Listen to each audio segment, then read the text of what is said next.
బంధరాహిత్యం జన్మరాహిత్యం అనే లక్ష్యాల దృష్ట్యా నువ్వు కర్మను ఆచరించాలి.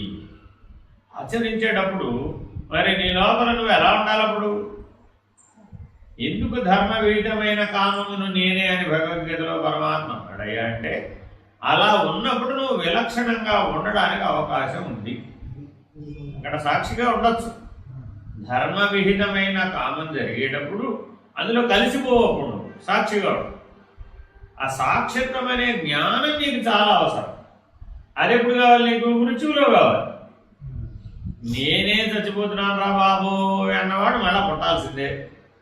మృత్యుకాలంలో ఎవడైతే సాక్షిగా ఉన్నాడో వాడు మరల పుట్టాలి. ఈ మాట కూడా భగవద్గీతలో చెప్పాడు. ఎలాగా? అంతకాలే చమామేవ స్మరన్ముక్త్వా కలేవరం ప్రయాతి సమద్భావం.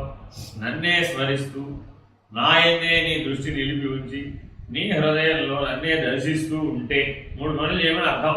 ఏం చేయాలి? ఆయనే స్మరించాలి, హృదయంలో ఆయన్నే దర్శిస్తూ ఉండాలి. అలా నువ్వు నిలకడ చెంది ఉన్నట్లయితే అప్పుడు నువ్వు నన్నే పొందుతావు.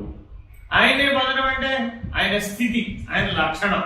ఆయన్నే పొందుతావంటే ఆయన ఎక్కడో వైకుంఠంలో ఉన్నాడు, మనం విమానం వేసుకుని వైకుంఠం వెళ్తామని కాదు. భగవంతుని యొక్క స్మరణ వలన, భగవంతుని యొక్క దర్శనం వలన, భగవంతునిలో లయం అవడం వలన ఆ సాయుధ్యముక్తి లభిస్తుంది. తద్వారా నది సముద్రంలో కలిసిపోయినట్లుగా కలిసిపోతాం.